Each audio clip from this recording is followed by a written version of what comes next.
All opinions expressed on any program are those of the producer and are persons appearing on the program and do not necessarily reflect the views and opinions of DCTV. All producers and guests appearing on programs provide information and opinions based on information they consider to be reliable. DCTV does not affirm the completeness and accuracy. All DCTV members agree to adhere to DCTV's Statement of Compliance and are participants in a community medium forum where they're exercising their freedom of speech.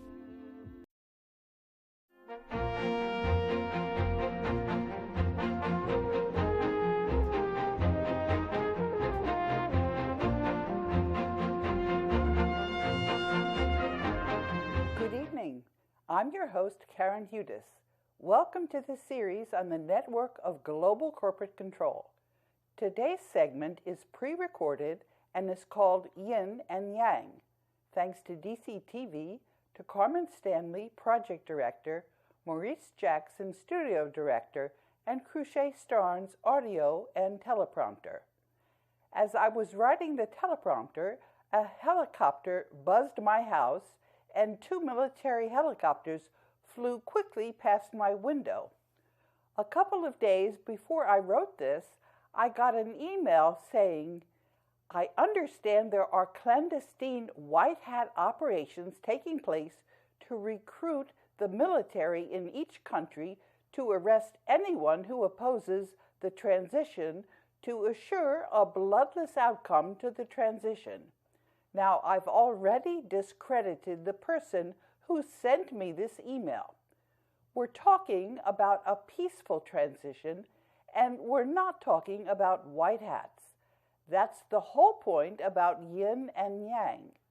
Opposing sides are just other sides of the same coin. We are stuck in a pattern of repetitions until the Black Nobility understand that they're not going to win this fight. What is the fight? It's about the world's wealth, which belongs to everyone on earth. It's not just the Black Nobility that needs to learn from us. We need to learn from them. We're also caught in the same series of repetitions until we learn that we are all here to teach and learn from each other. I didn't start out believing that the entire legal profession and all of the institutions were a corrupt facade for the network of global corporate control. The world's wealth is in a big trust that was set up at the end of World War II. Eisenhower and Truman agreed to this trust on behalf of the people in the United States. I'm the lawyer for this trust, which is also called the Global Debt Facility. The Ministers of Finance and Development of the 188 country members of the World Bank and International Monetary Fund must agree before a single penny gets spent from this trust. This is required under the treaty setting up the trust. I vote the shares of the United States until the U.S. Constitution of 1789 goes back into effect, and I speak for the Board of Governors of the World Bank and International Monetary Fund unless a country dissents in writing, and I speak for everyone who's going to benefit from the world's wealth until humanity decentralizes and issues local currencies in each village and town. Why should you take my word for anything? It's because I've been answering all your questions for the past 3.5 years that we have been on air. We've been talking about the corruption in the world that's coming from our paper money. I've been learning, along with everyone else, about what I'm telling you. People help me to learn these things. People tell me whenever I get things wrong.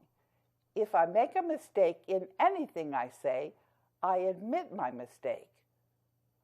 One of my favorite graphics is an Adinkra. Adinkras are symbols for mathematical relationships between supersymmetric particles. These symbols also represent wise sayings in West African culture. This Adinkra that you should be seeing on air, or you can see it later in the teleprompter, it's called Nea Onim No Sua'a Ohu, which translates as he who doesn't know can become knowledgeable through learning. We are all on a steep learning curve. I used this Adinkra in a tweet when I told you how 3 agents of the banking cartel, Jesse White, who is the Secretary of State in Illinois, Barack Obama, and Christine Lagarde were scrambling to protect themselves. Because the global currency reset to end the corruption in our money is such a big transition, it's going to take a while for us to understand the extent of the corruption and what kind of cleanup is required.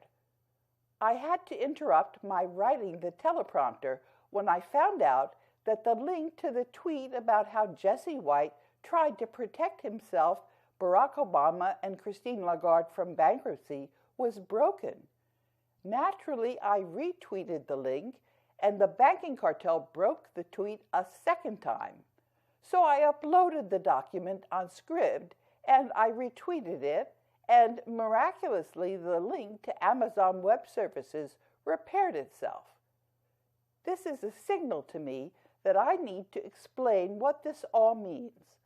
I'll try to be clear enough that everyone understands. The bankers have been using a different system of law called maritime law to try and hoodwink everyone. There's an old-fashioned kind of legal system called common law, which doesn't need lawyers, and it's less complicated to use. Instead of depending on lawyers, people can simply go to other people, called a jury, who will consider if somebody has harmed another person. Common law is very common, and there's a map showing which countries use common law. I used the common law to say that Jesse White, Barack Obama, and Christine Lagarde were harming me and everyone else by their lies.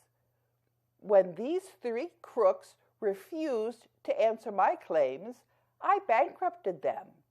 Then I recorded my claims with the Secretary of State in Illinois, Jesse White.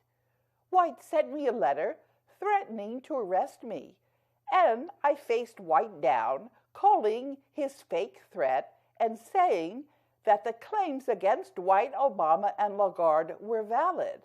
I am still not arrested, although my tweet was last month. On the morning that I wrote the teleprompter, I blogged, "The entire corrupt system has been exposed." Meanwhile, I wanted to retweet this about how the Black Nobility attacked me in Canada when I refused to fall for one of their traps. I just avoided another setup when the banking cartel used a man named Fred to try and frame me. How did Fred try to frame me? Fred emailed me about a video of a scheme involving the banksters and Donald Trump and the world's wealth in the global debt facility that was just another invalid attempt to steal the world's wealth. In the meantime, the world's assets remained on deposit in the global debt facility, ready to clean up the corruption in the world's money during a global currency reset.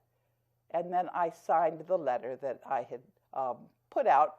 Everything that I put out on the internet, I signed because I want you to know I mean it. And I'm also representing everyone because of my function as the overseer mandate trustee in the global debt facility.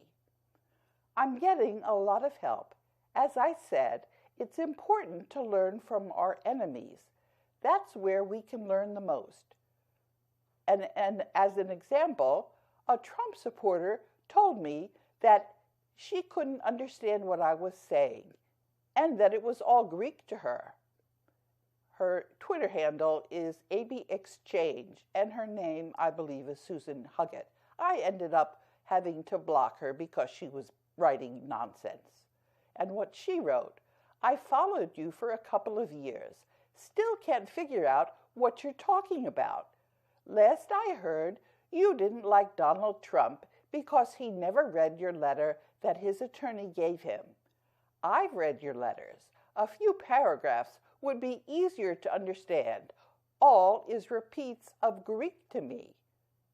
And so I'm trying to learn from AB Exchange, and I'm working hard on being easier to understand. Please write me if anything I say is unclear, and I'll try to clarify it for you. We, the people, are having a dialogue among ourselves about the global currency reset.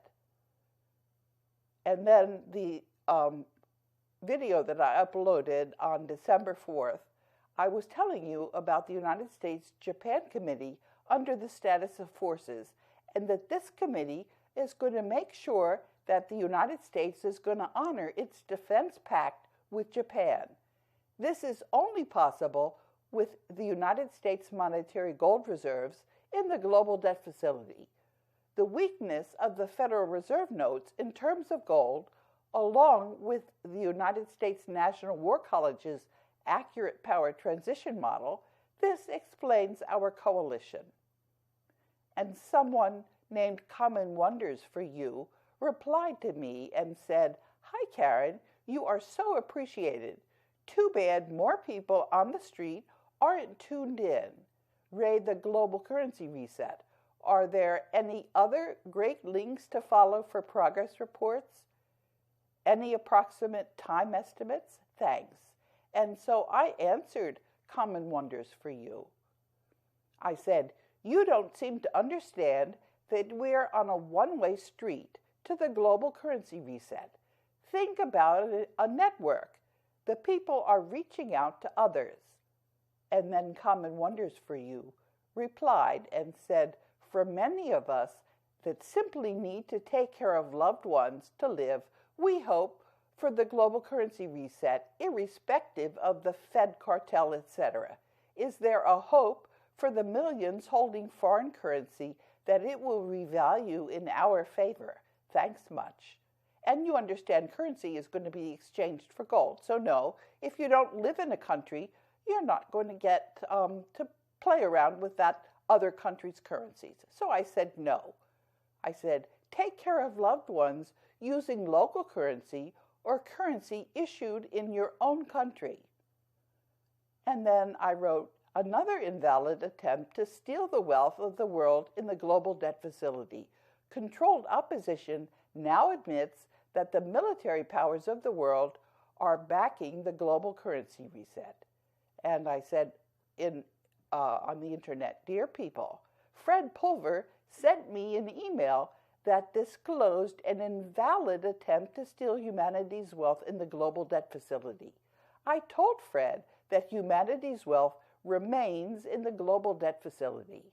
Donald Trump, who couldn't be bothered to tell people that the government in the United States was no longer a republic because the banking cartel had introduced a second secret constitution in 1871 and bankrupted the federal government in 1933, that's what the banking cartel did, that this was part of the secret plot. I told Fred that the secret plot was invalid because the Board of Governors of the World Bank and IMF have to authenticate any withdrawals from the global debt facility. This is a requirement of the treaty that set that trust up. It's called the Bilateral Minesfield Breakthrough Successor Agreement. And if you look at the teleprompter, you can see a link to that treaty. How did Fred try to frame me?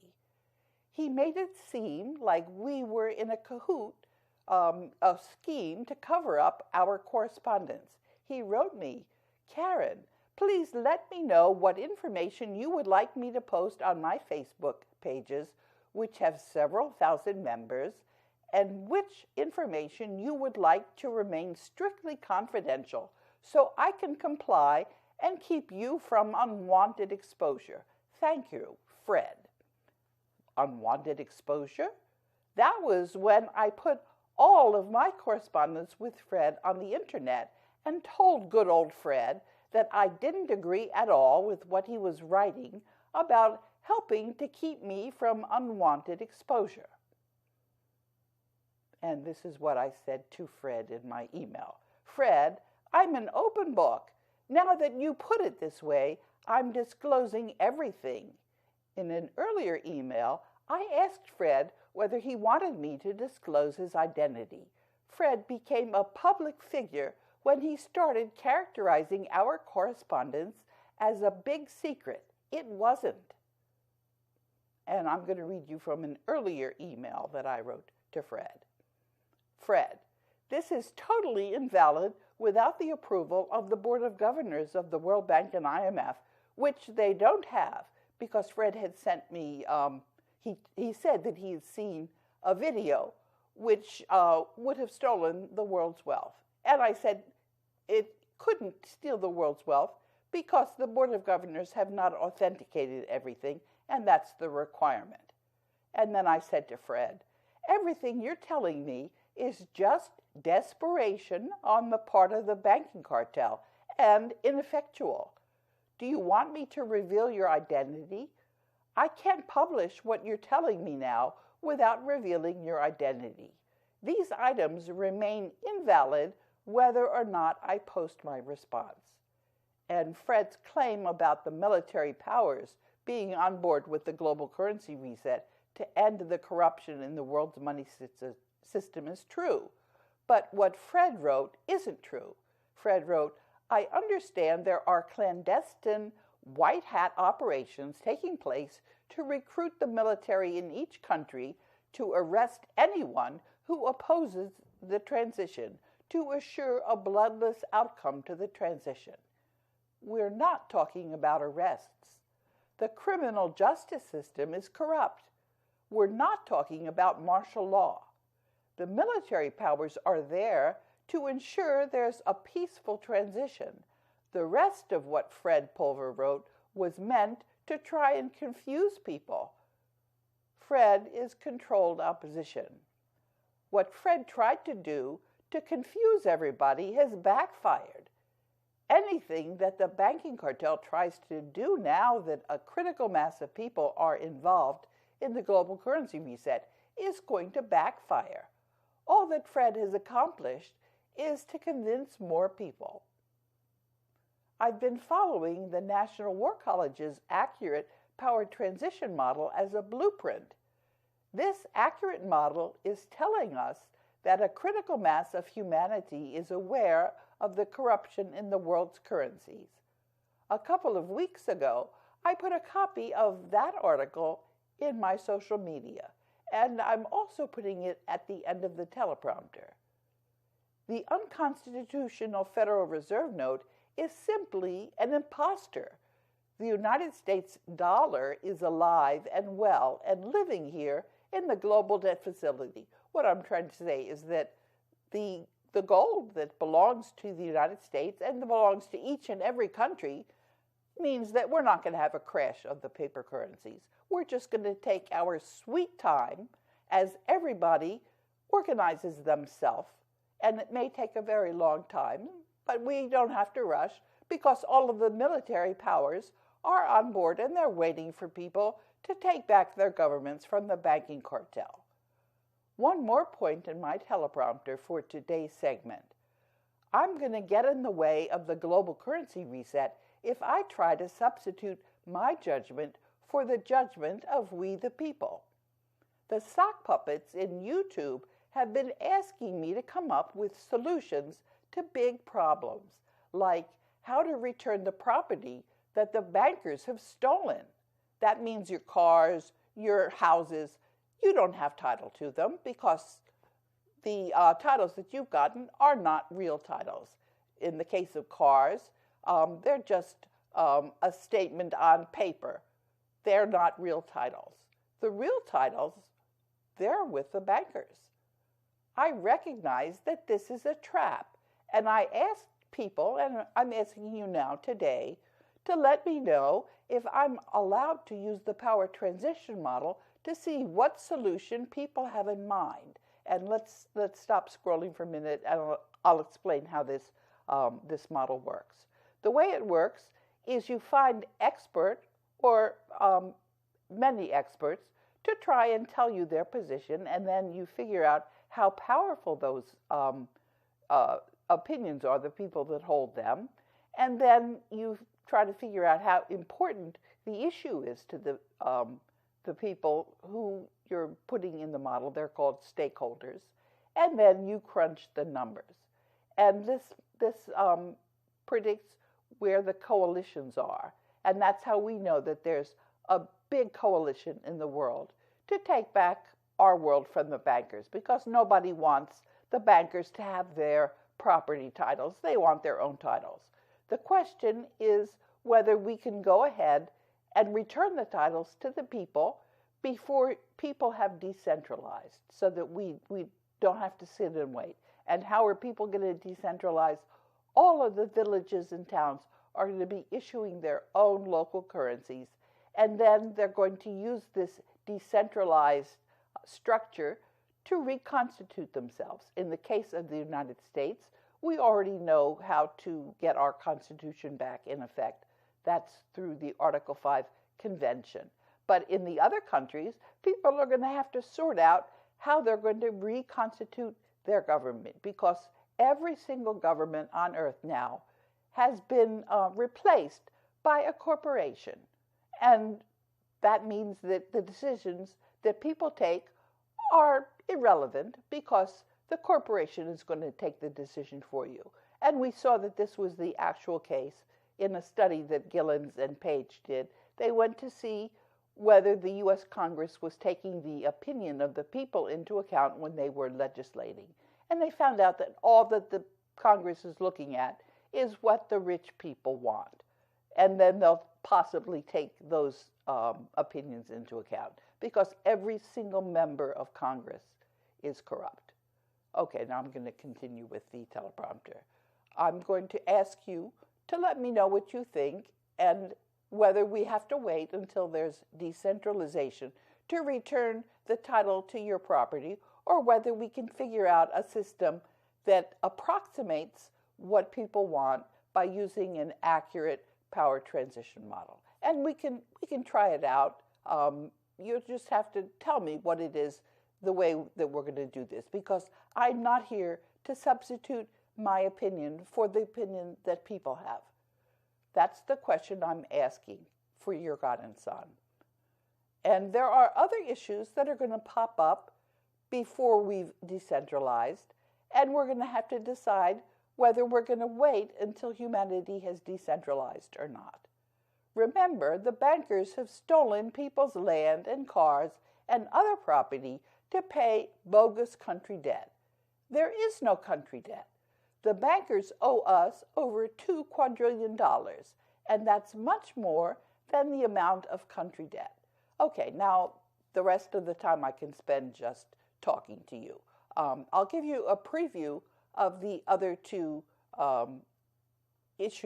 segments that we're going to be talking about, and I'm going to upload the teleprompters for that. So you're going to see right pretty soon, maybe it'll be tonight, maybe it'll be tomorrow, what I'm going to be saying over the next 3 weeks before we have another segment that's live on DCTV. And if things happen in the interim, you can always go and look to see what I've said in the social media. And a lot of people, as you saw in the criticism, they say, well, it's not really clear what I'm saying, because you notice that most of what I say, it's just in response to when people ask me questions. This is because I'm not here to run things. We don't have a one world order, but I do have a big responsibility, and that is to make sure that we do take into account the world's wealth. It's not just gold, and it's not just the bonds that we call Treaty of Versailles bonds. It's, for example, it's artwork. It's going to come out peacefully, because we're going to take just as long as it takes. As I said, we're not in any rush. And I really do feel that my job is not to get out ahead of anybody. But you can see from a voluminous correspondence over the years that I've put out on the internet, you will see exactly how corrupt the world really is. All of the things that you're reading or hearing about in the mainstream media, that's just the bankers. They're trying to figure out how to get people angry with each other so people will kill each other off. What we found out in World War II was that they were picking on the Russians primarily. 25 million Russians were exterminated in World War II. And I've put out papers so that you can see exactly how we got into World War II. And let me tell you, by the way, how I don't have that good a filing system. I do some word searches, but that doesn't turn up everything that I need. I'll tell you how I know what to post, because you'll see, especially in the last couple of weeks, I've posted some real zingers. And I tell you that I'm getting a lot of help. I really am. But let me tell you who I think I'm getting the most help from. I can't prove it, obviously, but sometimes I'll turn on my computer and there'll be a document on the screen. And sometimes I'll just click on a document and it may be useful or it may be a zinger. Now, how do I know to do that? I'm getting a lot of help, as I told you, but I think some of the help that I'm getting is from the generations that have come before us. Now, there are some people who call themselves mediums, and they're able to converse with the dead. I'm not one of those.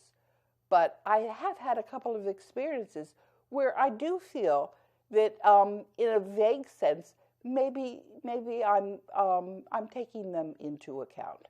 They're very real.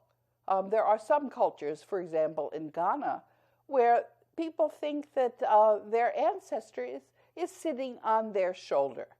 Now I'm being signaled that it's time to wind up. The global currency reset to end the corruption in our money is such a big transition. It's going to take a while for us to understand the extent of the corruption and the kind of cleanup that's going to be required. Until next week, I'm your host, Karen Hudis.